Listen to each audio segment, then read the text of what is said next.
Today I will talk a little bit about iOS jailbreaking in 2025. But first of all, I will talk a little bit about myself. So I'm a security researcher from Germany. I've started iOS development in 2017 and research in 2022. I'm currently employed at Celebrate Labs, but what I will be talking about here is stuff that I did in my free time. And over the course of the past few years, I've developed several system extensions that you can use with a jailbreak. And then in 2022, I also developed TrollStore and the dopamine jailbreak.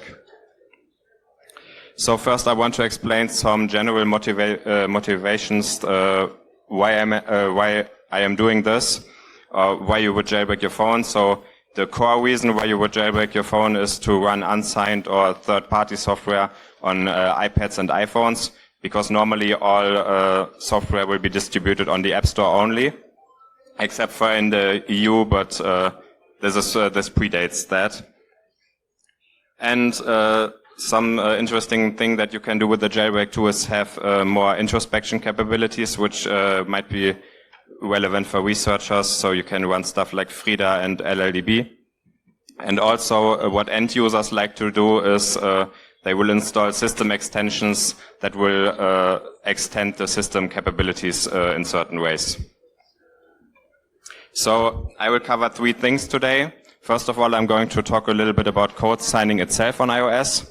And then I will talk about two tools that are developed, which are TrollStore and Dopamine. So we will start with code signing now. So as I already explained, normally only Apple allowed software. Normally every software that you can run on your iPhone needs to be approved by Apple. This in practice makes them a lot of money because they will charge a 30% fee on all purchases. So basically how they are doing this is they have mandatory code signing. So everything that runs on the phone has to be signed in some way that is compliant with Apple. So there are three different ways basically to pass this code signing. The first thing is used by stuff that's shipped with the operating system itself. These files are ad hoc signed. I will explain more about that later.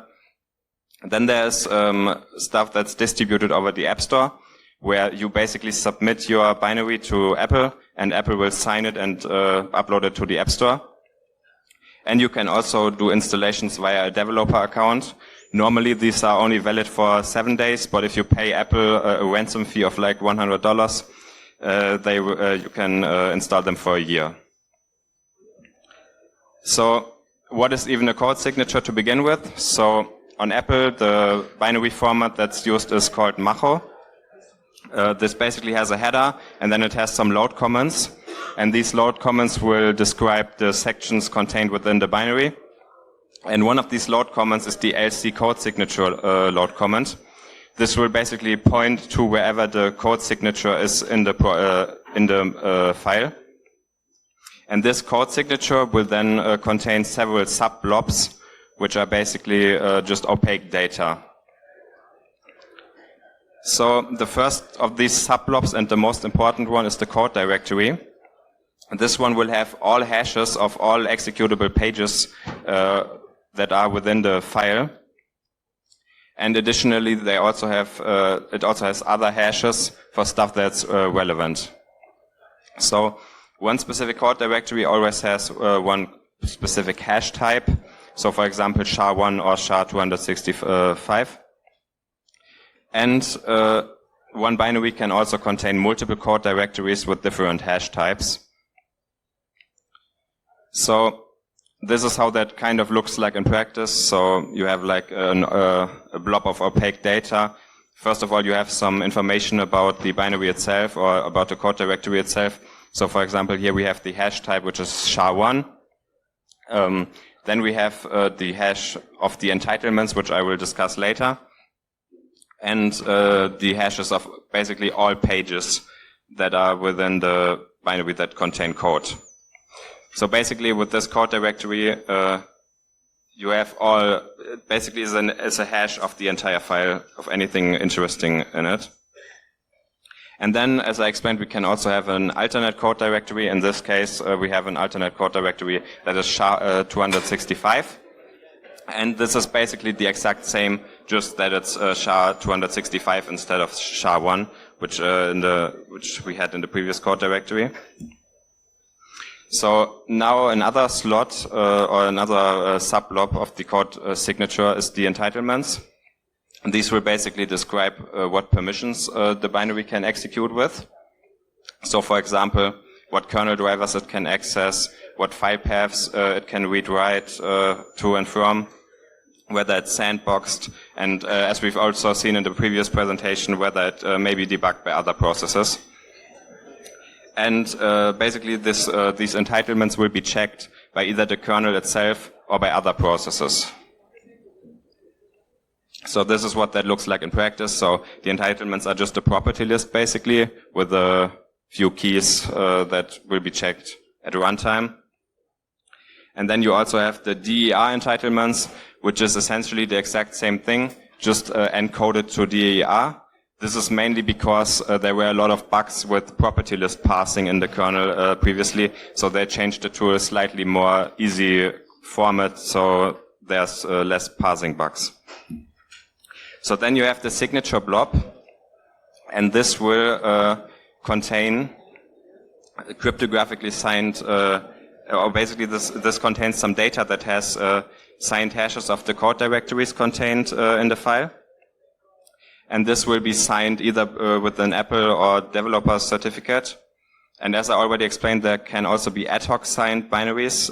These will not have a signature, so this signature will be entirely empty for them. And something that's also noteworthy for later is that there can be multiple signers for a file. So you can basically have two certificate chains signing the same thing, and both of them can be contained in this blob. And one thing that's also noteworthy here is the code directory hash. So basically, the code directory hash, or CD hash in short, is basically a hash of the code directory. So this will uniquely identify an executable or library, because the code directory will have all the hashes of the file. And then if you hash that again, you get like one identifier, basically. And this is used again also in the signature to then later ensure that the file has not been modified. And yeah, this will be recalculated when validating it, and then it will be matched against what was signed with the certificate. So this is what the signature looks like in practice. So you have some blob of data that has the CD hashes in it and also some other stuff, and this will be signed by some private key that the device then has the public key to authenticate. So, as I already mentioned, every executable requires a valid code signature to run. This also applies to libraries, by the way. So if you have like a dynamic library, that also requires a code signature. And yeah, there's three different types: system, app store, and Xcode. And yeah, I will get to that later, but basically this kind of stuff will be enforced when something called POSIX spawn or execve to spawn the file. So now let's talk about trust levels. So trust levels are used on iOS for more specific isolation between different process types. So basically there's two things where these are used in. First of all, a process with a high trust level cannot DL open or map a library with a lower trust level than the executable that the process was executed from.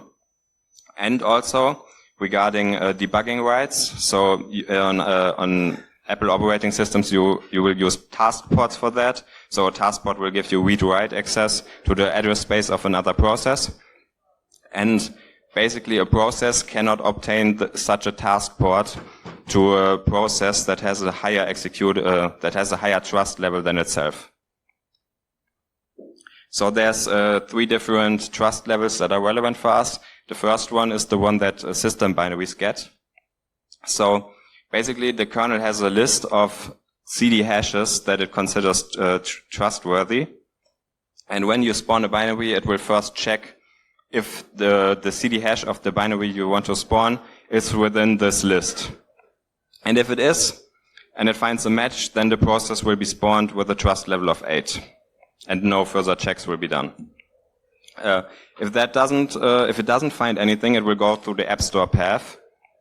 This is implemented by the CoreTrust driver, with the Apple Mobile File Integrity driver being like a little bridge between it. So it will call out to Apple Mobile File Integrity, and then Apple Mobile File Integrity will call into CoreTrust. And CoreTrust is the driver that will actually pass the signature of the binary and check if it's validly signed by the App Store certificate. And if it's signed by that and everything else is fine, it will spawn the process with a trust level of 7. And then the last one you have is developer signed. This is only allowed if you have the developer mode enabled, which was added in iOS 16. And basically, if the App Store check and the trust cache check both fail, then CoreTrust will contact the user space service AMFID to verify whether the developer certificate that signs the binary is valid and still valid, because they will expire after some time. And if this check is successful, then the process will be spawned with a trust level of 5. So to sum it up, you have 3 different trust levels. One is it's in trust cache. The second one is it's signed by the App Store certificate. And the third one is that it's signed by some other developer certificate. And basically, anything running with a lower trust level has only limited access to stuff running with a higher trust level. Okay, that's it about code signing. Now I will get to TrollStore.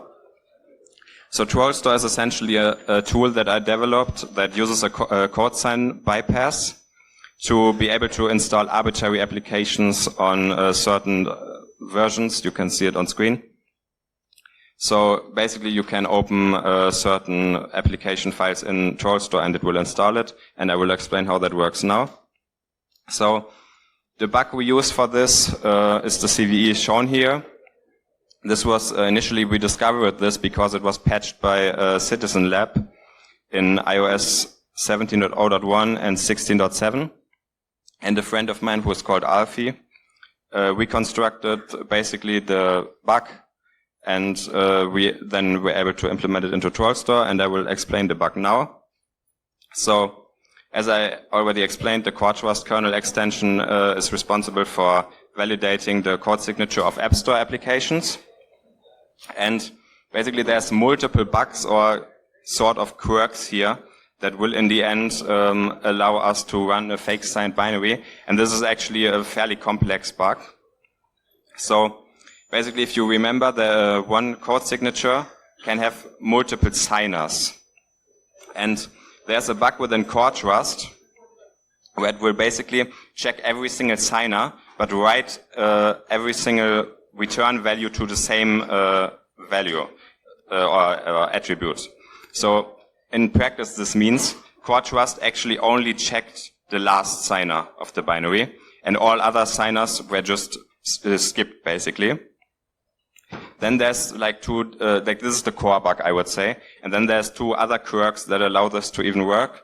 And that is that CoreTrust will return the code directory hash or the CD hash of the first signer back to Amphi. So if you recall, it will check the last signer, but return the data of the first signer.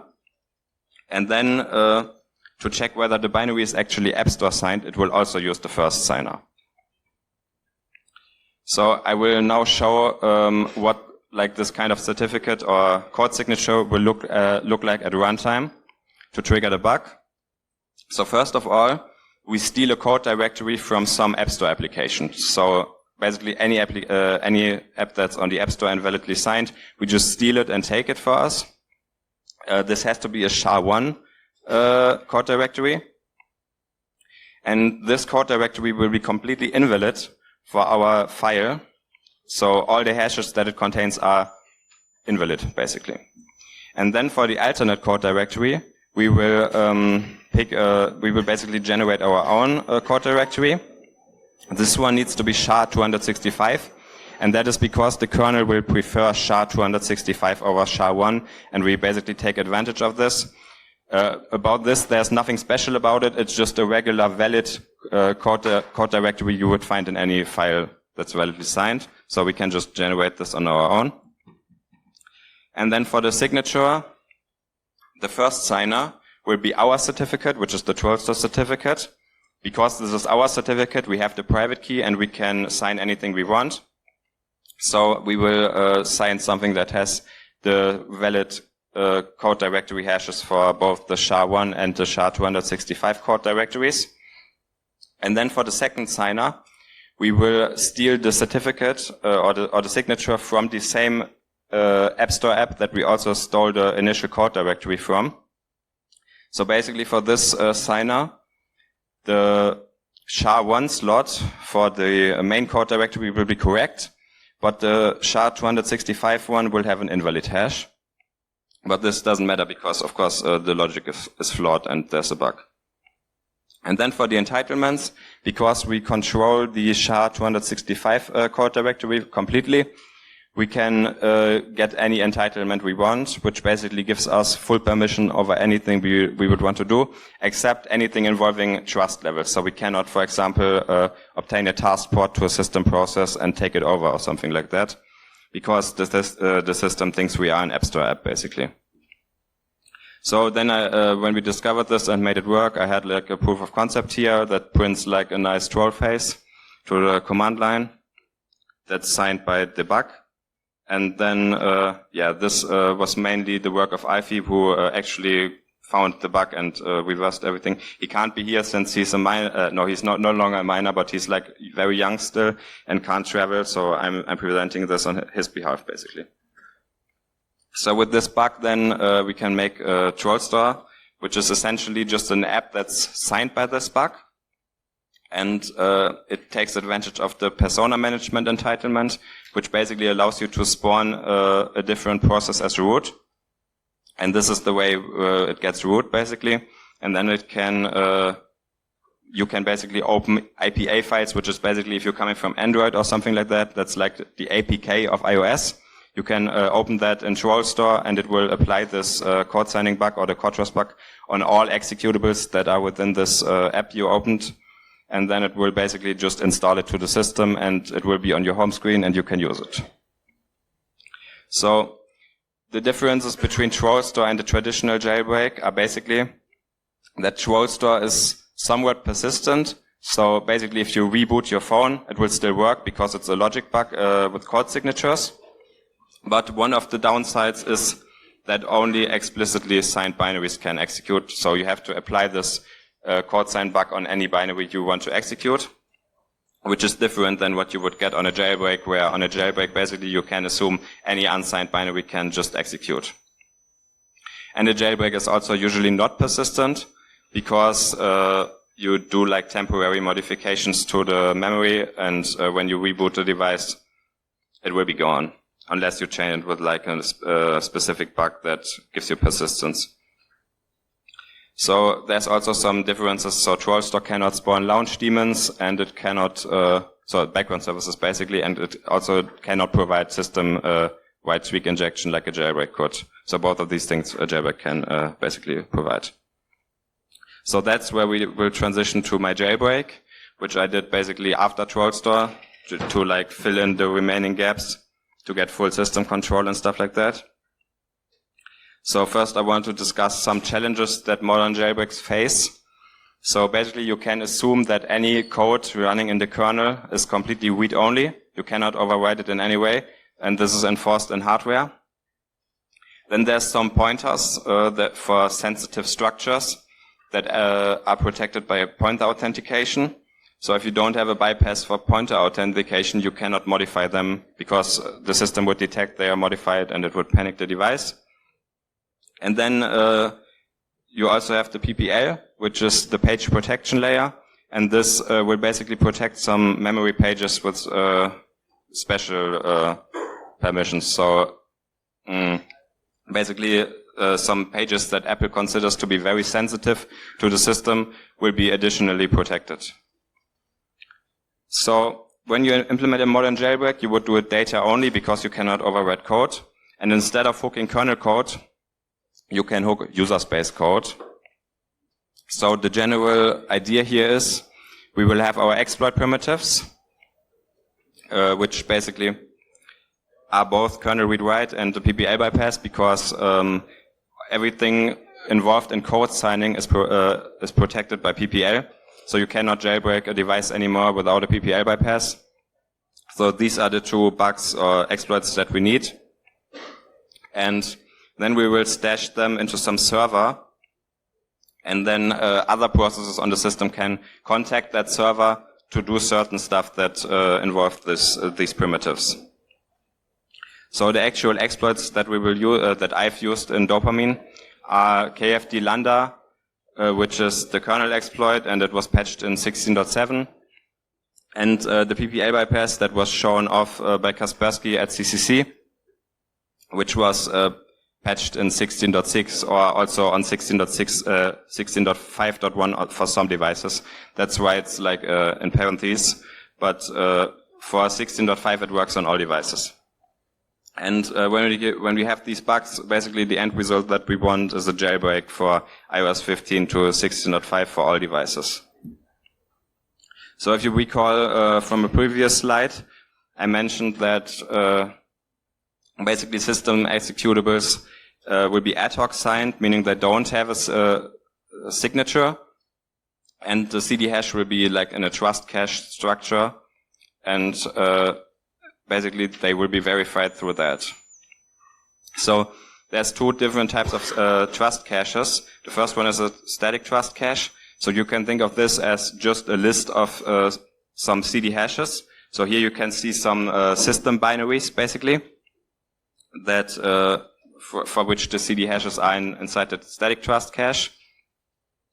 This static trust cache is basically embedded in the operating system, and it's protected by KTRR, meaning it's completely read-only to us. At runtime, we cannot actually write to this. But then there's fortunately also the dynamic trust cache. So basically, when you want to debug an application using Xcode, it will mount some image on the device, and this image will contain a signed trust cache, and the system will load this trust cache into memory after the system has already been booted, and that's why it cannot be protected by KTRR, and it's only protected by PPL, which is interesting to us. So it's basically the same thing, just for different binaries. And this is interesting to us because we have a PPL bypass. So basically what we can do is we can simply allocate our own structure in the kernel's address space, and then write whatever CD hashes we want into our trust cache, and then insert that into the linked list of dynamic trust caches. And this basically allows us to inject any CD hash we want from any binary we want, which in practice gives us highest trust level execution with any entitlements or anything we want. And also something noteworthy is that if you add a library to such a trust cache, it can also be mapped by every process, so also by system processes, which is important to us because we want to, in a jailbreak, take over system processes. So basically we have now figured out how to get like some manual kind of code signing bypass, but what we really want to do in the end is have it automated so that any binary that is tried to spawn to be spawned on the system will automatically be added to trust cache so it can execute. So the idea here is we will sort of try to intercept whenever the system tries to execute a binary or map a library at some path. And then right before it tries to do that, we will calculate the CD hash of that binary or library and send it to the jailbreak server, which will add it to the trust cache. And yeah, so the question now is how do we actually achieve this in practice? So there's three components involved here. The first one I called launch D hook, because so on iOS, PID 1 is launch D. That's kind of like the system D of iOS. It will basically manage the entire user space and load applications or spawn applications, background services, stuff like that. So every single process that's running on the device will either come from launchd or from a child of launchd, or from a child of launchd, you get the point. And so we will basically inject a dynamic library into launchd. And we will hijack some inter-process communication mechanism inside it to basically provide this jailbreak server to the rest of the system. And yeah, this will basically, and we also give it the PBL read-write primitive, so it can do stuff like put stuff into the trust cache, for example. Then we will have system hook, and basically launchd, or our launchd hook will inject this into every child process it launches, and then we will also re-inject into any other child processes, so that in the end, every single process that's running on the system will have this library injected inside of it. How we will do that is something I will explain in a bit. But basically, the gist of it is we will hook POSIX spawn and execve, and then whenever something tries to spawn a process, we will automatically send the binary CD hash to the jailbreak server, and that will add it to trust cache. And the end result of this is that basically any binary can spawn. But there's an additional problem here, and that is that the dynamic linker, or DULD, will basically have two problems. The first problem is that the DULD insert libraries environment variable that we would want to use to get system hook to inject everywhere. Like shown in the previous presentation, this is basically LD preload on Apple operating systems. So this variable is unfortunately normally ignored by the dynamic linker. So we have no other choice but to patch the dynamic linker, unfortunately. So we will statically patch it using some tooling that was written. Anyway, so the outcome will be that we will first of all make the DLLD insert libraries environment variable work system-wide without any restrictions. And then the second thing we will do is we will, whenever a new process is spawned, the first thing executing in this process will be our DULLD that we control. And we will immediately contact the jailbreak server to tell the jailbreak server that a new process has spawned.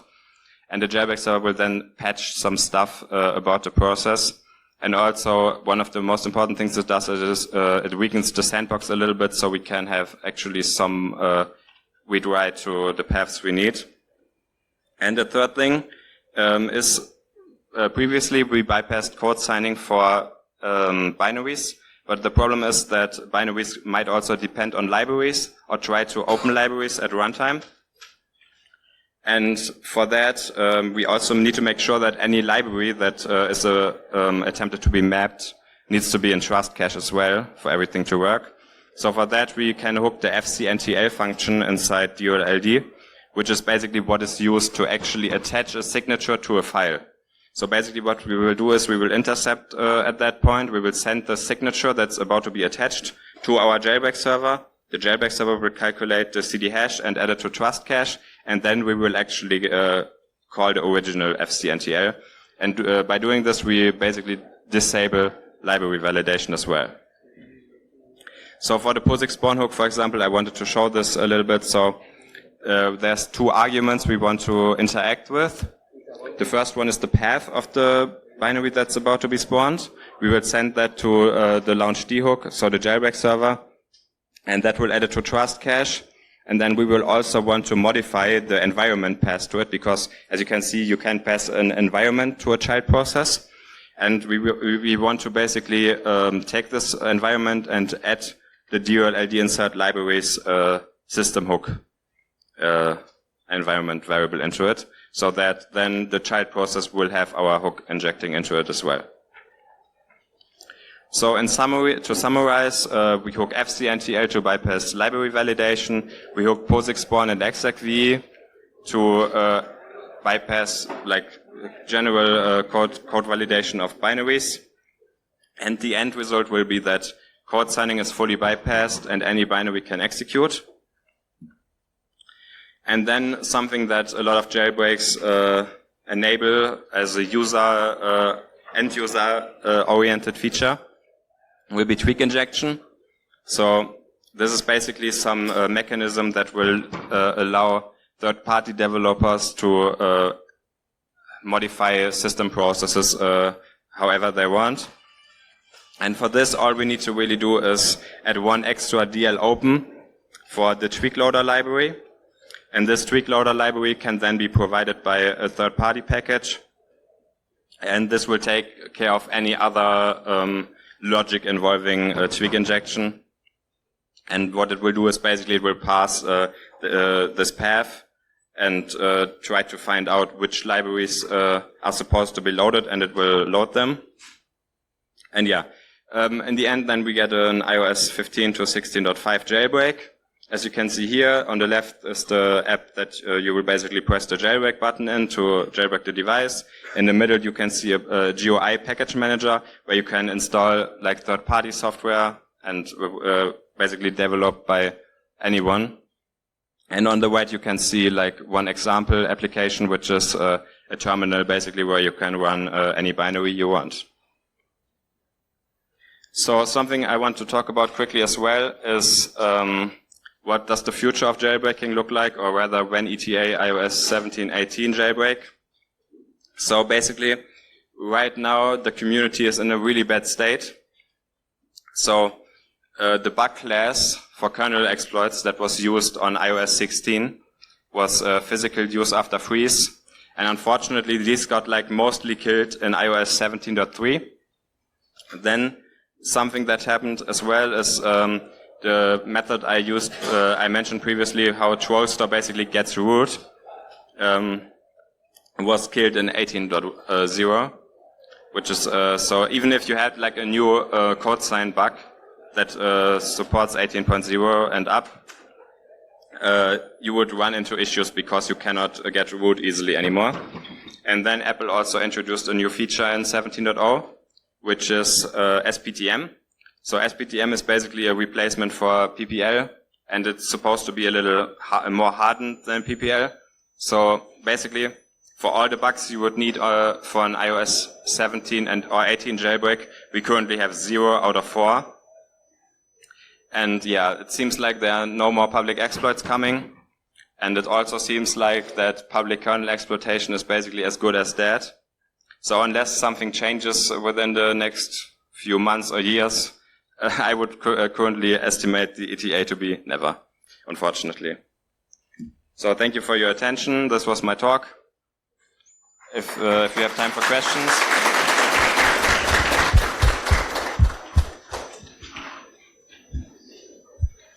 Any questions, guys?